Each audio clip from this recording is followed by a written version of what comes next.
Ever roll out of bed, open your window, and see your lake being drained like someone's trying to repossess the water? Welcome to Fairhaven Knoll, where the HOAs got more authority than a sheriff and less sense than a raccoon in a mailbox. I'm talking about industrial pumps, hoses thicker than a fireman's nightmares, and one woman, Gretchen Lowry, standing there with a clipboard like she just caught my lake committing tax fraud. She said it was about safety. I say it was about ego, property values, and a future dog park no one asked for. And the kicker? We were in the middle of a drought, so dry even the cactuses were starting to pray for rain. That lake had been there since FDR, but to Gretchen it was just an uncontrolled water source, which I'm pretty sure is HOA code for not part of my landscape plan.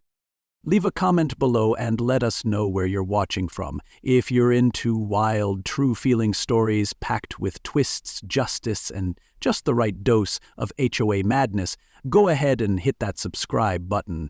Tomorrow's story is even more outrageous, and believe me, the twists coming next, you're not going to want to miss them. Now, I'm not some backwoods hermit with a backyard swamp and a shotgun. I used to manage stormwater for the city, 30 years of redirecting runoff and unclogging drains during flash floods. So when someone tries to tell me my spring-fed lake is a flood hazard, I tend to squint real hard and wonder if they've ever even held a wrench. Gretchen hadn't. Her blazer still had the tag on it when she showed up at the HOA meeting talking about hydrology like she learned it from a Pinterest board. She claimed my lake posed a clear and present risk to the community. Meanwhile, I'd been using it for irrigation, wildlife, and sanity since I moved in. It wasn't just water, it was peace. A kind of quiet you don't find in places with weekly lawn inspections and flyers about mailbox height compliance. The real problem wasn't the lake. It was what the lake was in the way of. See, Gretchen's back porch faced a patch of trees that happened to sit just behind the water. Take the lake away, and suddenly she's got a view worth bragging about. And selling. Add in her best friend Danielle, the self-appointed social media ambassador of the HOA, and you've got a campaign dressed up as a safety concern. They started slipping pamphlets into mailboxes about stagnant water, West Nile virus, and residential pond depreciation. The graphics looked like something out of a CDC horror flick. Meanwhile, Danielle was hinting about a new community enhancement project, which just so happened to include a walking trail, a reflection garden, and, you guessed it, a dog park, right where my lake currently lived. They never knocked, never called, just filed permits with the county and called in clear flow services like they were removing asbestos. I stood there in my slippers while a bunch of guys in matching shirts ran hoses across my lawn. One of them waved like we were on the same team. Gretchen waved too, clipboard in one hand, coffee in the other, smiling like she'd just done me a favor. I nodded, went back inside and opened the bottom drawer of my old metal filing cabinet, the one where I keep the blueprints. Original drainage schematics for Fairhaven Knoll, drawn by engineers who understood gravity, pressure, and common sense. That's when I remembered something important. My property wasn't just the lake, it was also home to 3 pressure valves tied to the original overflow system. Gretchen wanted a water war. She just didn't realize she was picking it with a guy who knew where every valve in the neighborhood was buried. So I let them drain it, watched the fish flop, the frogs vanish, and the ducks fly off like they knew something the rest of us didn't, and I said nothing. Because while Gretchen had a clipboard and a golden shovel, I had history, knowledge, and about 30 years of pent-up municipal patience. She could smile for the cameras and live stream her neighborhood revitalization, but I knew better. Water doesn't disappear. It moves, it remembers, and sometimes, if you're real quiet and real smart, it waits until someone with too much pride sticks a folding chair right on top of a buried pipe. That lake might be gone for now, but the system still runs underneath. And me? I'm just getting started. You ever hold on to something for years, thinking it might come in handy someday, and then one morning it practically saves your life? That's how I felt when I pulled out the old blueprints buried in the bottom drawer of my shop. Rolled up, yellowed, and brittle from time, They were the original irrigation plans from when Fairhaven Knoll was developed back in the 1930 SF. Back then, folks built systems that worked with the land, not against it. Gravity-fed, low-pressure overflow paths, natural relief zones, elegant, simple, and smart. It wasn't just a lake back there. It was the beating heart of a water system that ran under every yard in the neighborhood. And Gretchen? She was about to learn the hard way that tearing out history for curb appeal doesn't always end well. I hadn't planned on becoming a resistance leader, but when your enemies can't read a blueprint, you've already got the upper hand. You're going to want to see where this is headed. Now, while I was neck-deep in schematics and decades-old pipe routes, Gretchen was out there printing fear like it was on sale. Mosquitoes, mold, property depreciation. She passed out pamphlets so dramatic they could have won a daytime Emmy. Danielle helped, of course. Her live streams made it sound like my lake was a toxic wasteland, like I'd been hoarding stagnant sludge and rusted shopping carts. But what they didn't know, what they couldn't possibly understand, is that every time they handed out misinformation, they were tightening their own noose. Because you can sell panic for a while, sure, but eventually people start asking questions. And when that happens, the person with the real answers tends to stand out. I was just waiting for my moment. The kicker in all this? Gretchen's fear of water wasn't even new. Turns out she used to sell homes before she found her calling in HOA dictatorship, sold a property next to a retention pond that flooded, ruined someone's finished basement twice. She never disclosed the risk and got sued. The case got tossed on a technicality, but it left her allergic to the word flood. So when she saw my lake, she didn't see a peaceful habitat or a natural drainage basin. She saw a liability. And more importantly, she saw something she couldn't control. And nothing rattles a power-hungry bureaucrat quite like something they can't boss around. She didn't come to solve a problem. She came to erase a memory. But the thing about old systems, they tend to push back. So while she spun her narrative, I walked the perimeter of my lake like it was sacred ground. I counted every drain, marked every pipe access cap, and traced every line back to the master junction. One of the main valves, rusted and half-buried, sat not 30 feet from where she planned to hold a future community wellness event. You want irony? That valve was built to prevent neighborhood flooding. It was installed in '38 after a spring surge nearly wiped out the lower cul-de-sac, and it still worked. I tested it gently. Water moved like it remembered where it used to go. I wasn't just some cranky old man with a pond. I was sitting on a living system. And if Gretchen wanted to make this about water control, well, we were about to see who really controlled what. And you won't believe how she reacts when the flow turns back on. But I didn't move too fast. That's the trick. When people expect you to yell, you whisper. When they're watching your mouth, you work with your hands. I kept mowing my lawn. I waved at neighbors. I even dropped off some spare tomatoes at Harvey's place like nothing was happening. Meanwhile, I was mapping every shutoff, testing every gate, and reading pressure levels like a man preparing for a very polite revolution. Because this wasn't just about a lake anymore. It was about respect. About the kind of wisdom that comes from experience, not position. Gretchen had a title, I had time, tools, and a deep, quiet rage. And that, my friend, is a dangerous combination. The next part? Let's just say it starts with a rose garden and ends with a very confused plumber. You're going to want to hear this. It started with the sound, low, mechanical, and mean, like someone had put a dragon in reverse.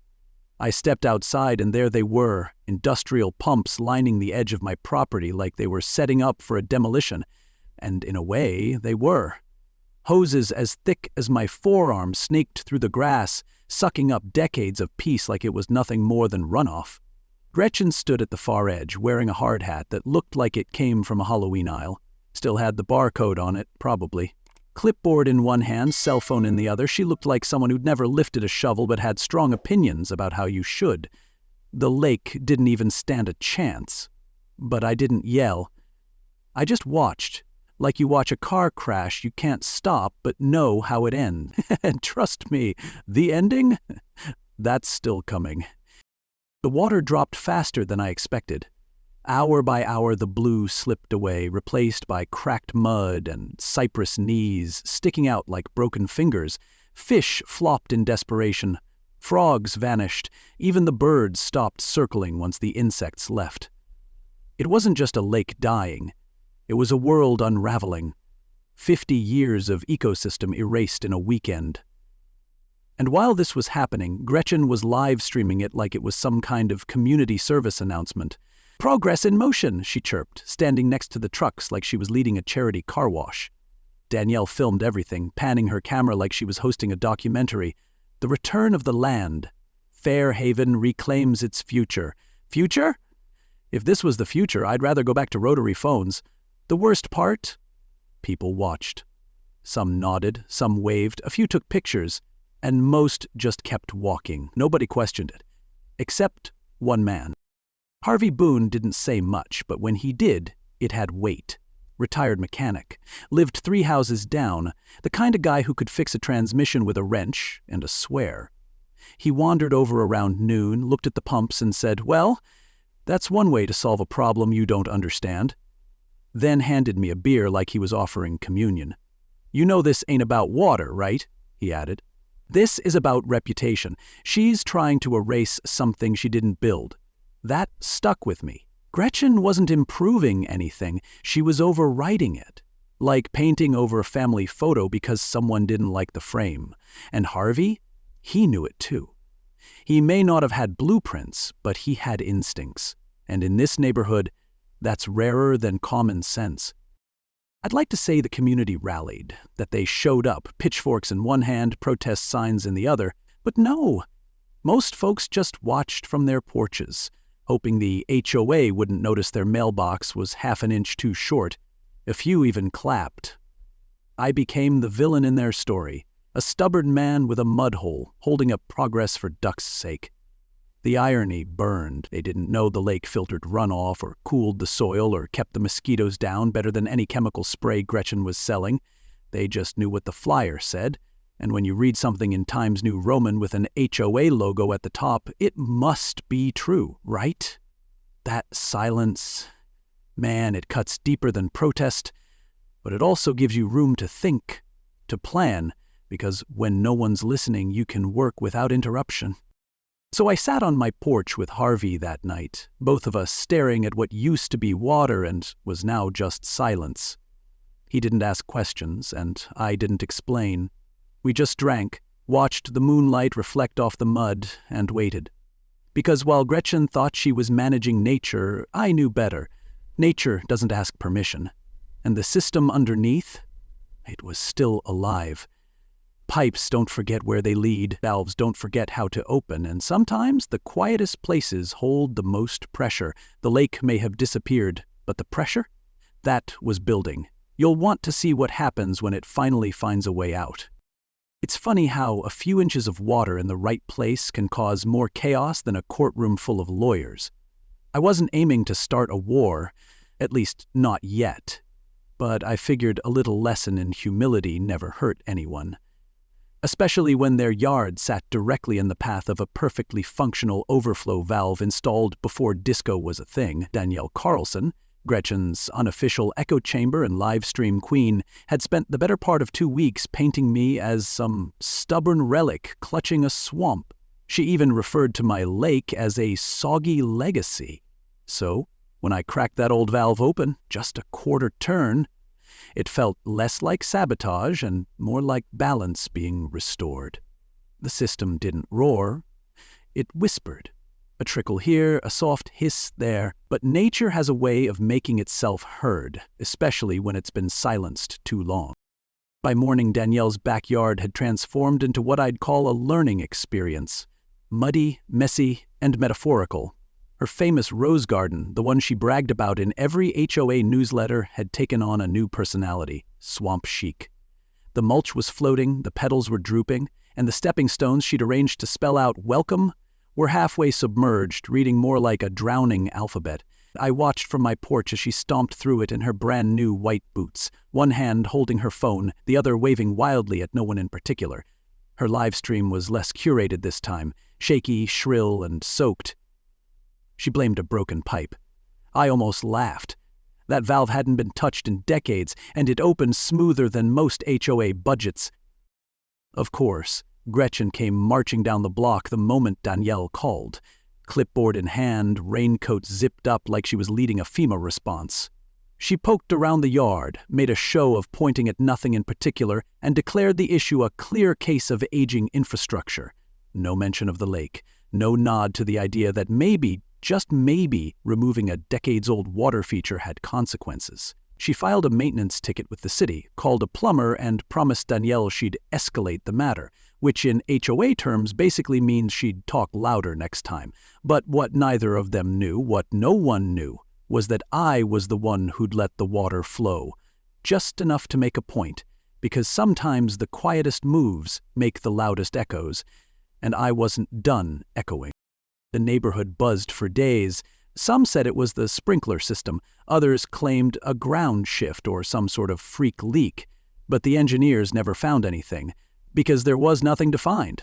The water had gone exactly where I knew it would, guided by slope, soil memory, and a system designed by smarter men than Gretchen ever gave credit to. A few of the older neighbors started asking questions, quiet ones, in passing. Didn't that used to be part of the lake drainage? Weren't those pipes connected? I just smiled and shrugged. Let them wonder. Let curiosity do its job, because when people start asking the right questions, bad leadership starts sweating. And oh, was the air getting humid. Harvey stopped by that evening with 2 folding chairs and a 6-pack. We didn't talk much, just sat there, watching Danielle's backyard glisten under the setting sun like some ironic postcard. Funny thing about water, he said, cracking open a can. It always finds its level, even if it has to go through a rose bush to get there. I nodded. He didn't ask if it was me. He didn't have to, but I could see it in his eyes. Respect, the kind of quiet understanding that doesn't need a speech or a live stream. And sitting there with the faint smell of mud on the breeze, I knew something had shifted, not just in the soil, but in the balance of power. Danielle had her warning. Gretchen would get hers soon enough. And the next valve? That one had a little more pressure behind it. Stick around. You're not going to want to miss where it leads. I knew Gretchen was planning something dramatic when I saw the rental truck. Out came a folding podium, 2 portable speakers, and about 40 plastic chairs, each arranged in military precision over what used to be the center of my lake. She called it the Beautification Meeting, but judging by the size of her banners and the fresh stack of HOA-branded brochures, this wasn't about flowers. It was a self-congratulatory spectacle, a chance for her to sell the community on her vision of progress, which mostly meant anything that didn't require asking permission. Her blazer was brighter than usual, her clipboard thicker, and Danielle had already started filming before the chairs were even dry.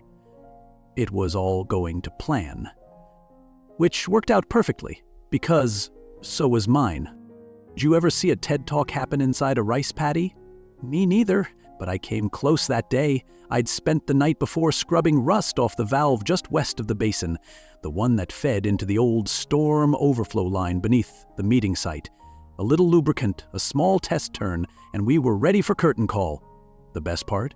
Nobody even noticed the valve housing tucked behind the sumac. While Gretchen outlined her plan to replace eyesores with shared spaces, I slipped out back and turned that wheel with the kind of patience you only learn from years in municipal maintenance. Not all the way, just enough. Because poetic justice doesn't shout. It trickles. Then it bubbles. Then it erupts. Right on cue, the ground beneath the folding chairs started to squish. At first, people just shifted uncomfortably, thinking it was morning dew. Then came the little fountains, pops of water pushing up through old seams like the earth was breathing out.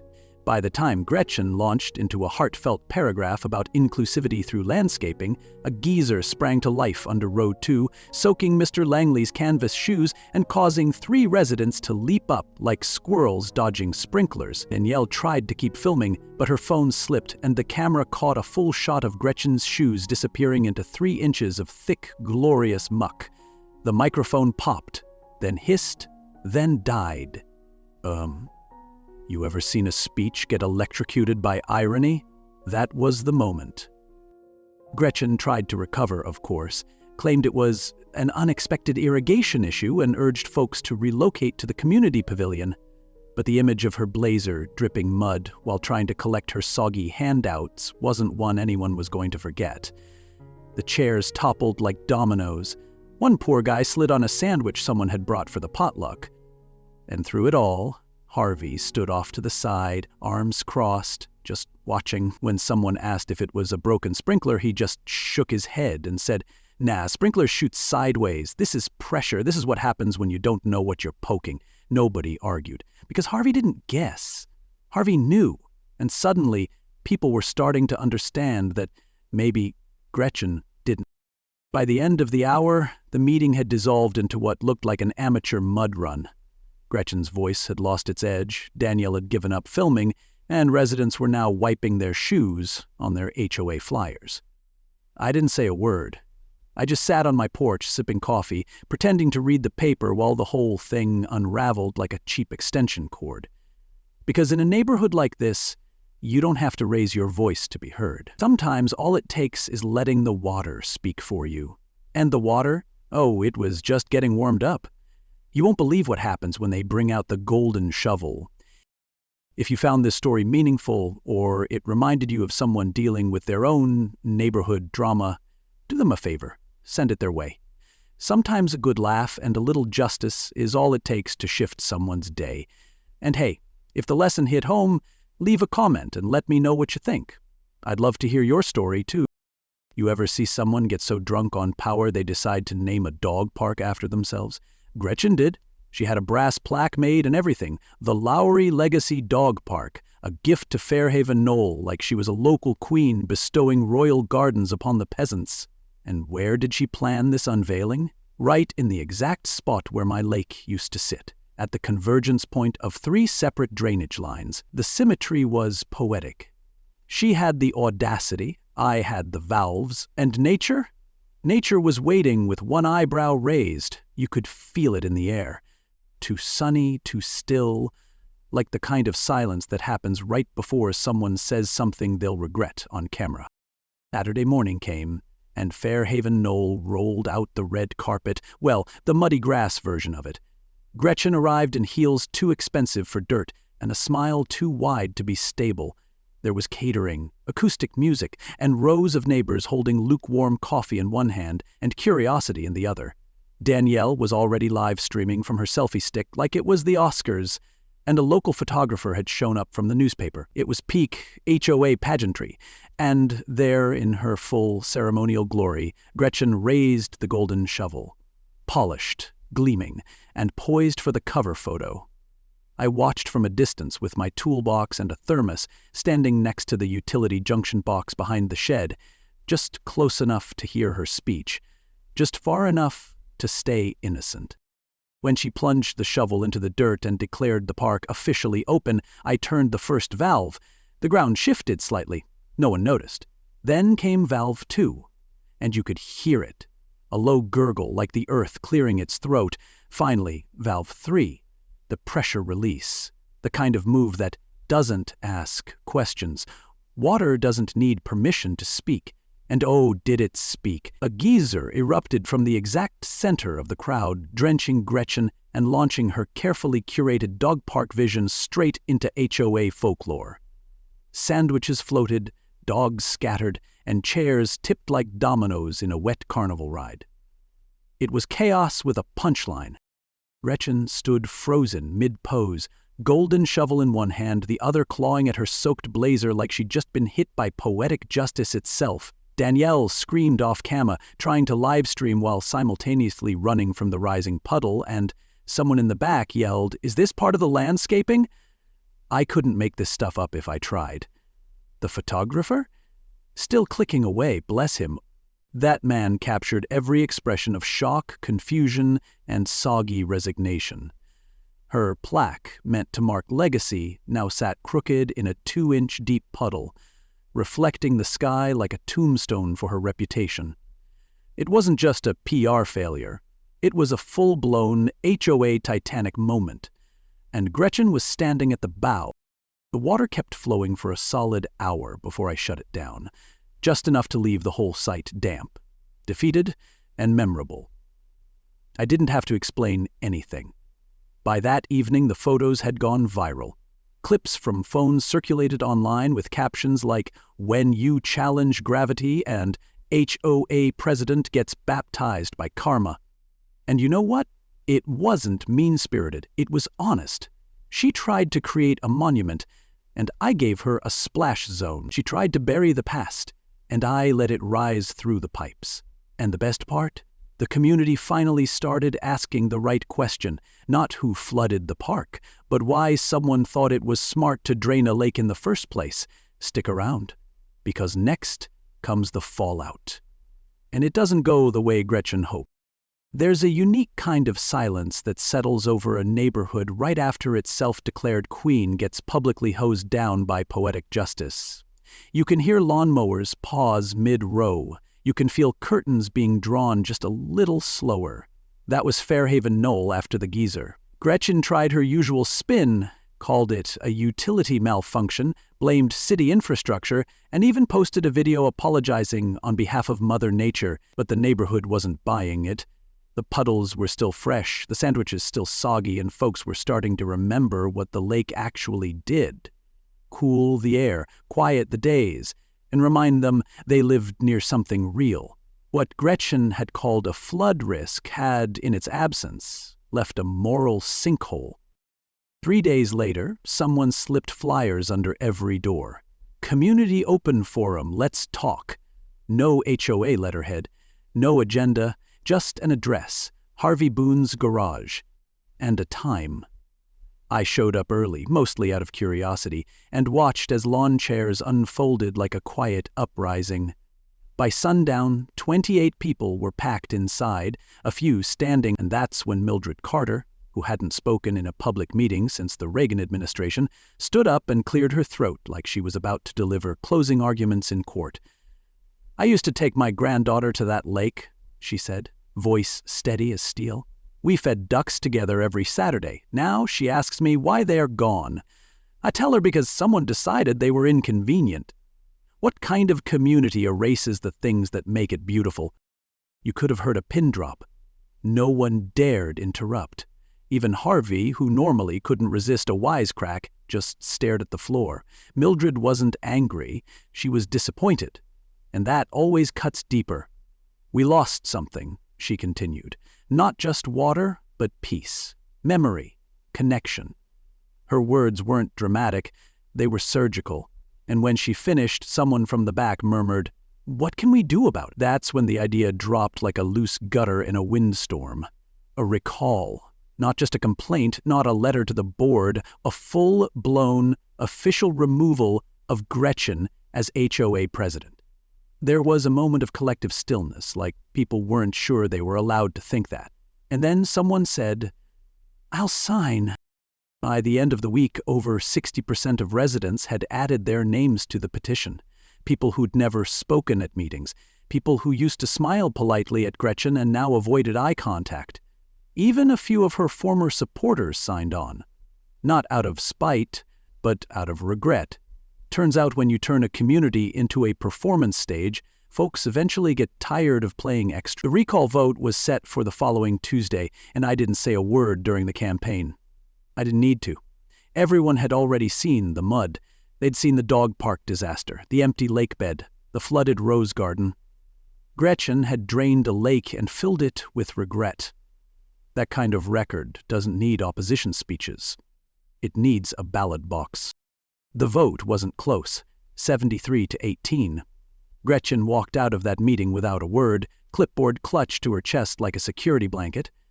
Danielle trailed behind her, phone down for once, heels slipping in the wet grass like the story had finally lost its script.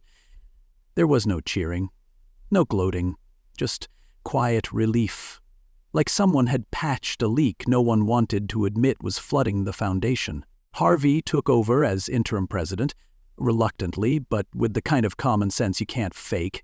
And me? I didn't crack a smile. I just walked home, rolled out the old blueprints, and circled a few dates on my calendar, because the lake was coming back, and this time it wouldn't be alone. You'll want to stick around for the final part. Restoration's a slow art, but the payoff, it's worth every drop. There's something poetic about watching a lake come back to life, not in a dramatic movie moment, but slow, steady, quiet. Under Harvey's leadership, the HOA meetings started sounding less like corporate seminars and more like actual conversations. People brought ideas instead of complaints, shovels instead of petitions. The lake restoration wasn't declared. It was built. Weekend by weekend, neighbor by neighbor. We didn't need a landscape architect with a six-figure smile. We had Bob from Lot 14 who used to manage state wetland projects, and Sheila down on Maple who could name every bird within a 3-mile radius. The same people who once sat through Gretchen's lectures now stood ankle-deep in mud, reshaping the land with their own hands. And I gotta say, mud has a funny way of washing off regret. We started slow, opened the main valves halfway, letting water ease its way into the basin like it was returning home after a long trip. It pooled gently, seeped into the low places, and formed the same curves it had known for decades. The frogs came back first, as if they'd been waiting in the wings for their cue. Then the dragonflies, dancing across the surface like they were inspecting the craftsmanship. And when the ducks finally returned, same species, same colors, probably the same sass, it felt like a page had turned. Not just for the land, but for the people. Funny thing about nature, it doesn't hold grudges, but it remembers where it belongs, and when it settles back in, you know balance has returned. It's like forgiveness with feathers. Meanwhile, Gretchen quietly listed her house. No flyers this time, no ribbon cutting, just a for sale sign that leaned a little too far to the left, like even it was done pretending. The price, 15% below market. Word got around that her basement had a new moisture problem. Something about the water table adjusting after she yanked out the lake's drainage anchor. Turns out when you try to control water without understanding it, it doesn't disappear. It redirects. Usually downward, right into your crawl space. She moved out 2 weeks after closing. No farewell speech, no exit interview, just a moving truck, a few strained waves from the porch, and a reputation left behind like a forgotten lawn ornament. She tried to conquer water. Now it's conquering her foundation. In place of her plaque, we installed a wooden sign by the lake's edge, simple, carved, and weatherproof. It reads, Fairhaven Lake, Community Wetland, Est 1933, Restored 2025. No one's name on it, no brass, no ego, just facts, gratitude, and permanence. The kids started coming back too, feeding ducks, skipping rocks, asking questions about why the water went away and who brought it back. Those were the best conversations. Because they weren't just learning about lakes, they were learning about people, about power and pride, and what happens when you choose community over control. That's a kind of education you won't find on a clipboard. Now, every evening, I sit on my porch and listen, not to pumps or shovels or HOA announcements, but to the soft slap of water against roots, the splash of fish rising for one last bug, the chorus of frogs tuning up for the night. It's not just peaceful, it's personal. My grandfather used to say that land doesn't belong to you, you belong to it for a while. And if you take care of it, it remembers. I believe that, because every drop of water in that lake carries memory now. It carries proof that a community can fix what fear once tried to erase. And sure, maybe one day another clipboard warrior will show up, ready to rebrand nature. But this time, they won't find silence. They'll find people, shovels, and blueprints. Because water waits, but it never forgets. And that's how it happened. Not with a fight, not with a lawyer, but with patience, old blueprints, and a quiet understanding that some things are worth protecting the slow, stubborn way. I didn't set out to be a hero or a symbol or a thorn in the side of an HOA president with delusions of grandeur. I just wanted to preserve what was good, what worked. And in the end, the community remembered. The water came back, the ducks came back, and maybe, just maybe, the neighborhood came back to itself. Because here's the truth, this wasn't just about a lake.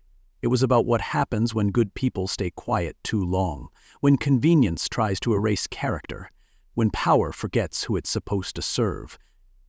This story reminded us that knowledge matters, that legacy isn't something you brag about, it's something you carry, and that real leadership listens, even when it disagrees. Especially then. So if this story hit home for you, if it reminded you of something worth standing up for, whether it's a lake, a tradition, or your own quiet corner of peace, then share it. Send it to someone who's wrestling with petty power plays or wondering if patience still wins. Let them hear what happened when one man with a wrench and a memory stood his ground. Leave a comment and tell me, what's the lake in your life? What's worth restoring in your corner of the world? And if you found any value in this wild, muddy, frog-filled journey, go ahead and like this video, subscribe to the channel so you don't miss what's coming next. Because trust me, Fairhaven Knoll wasn't the only neighborhood with a clipboard problem, and we've got more stories where this one came from.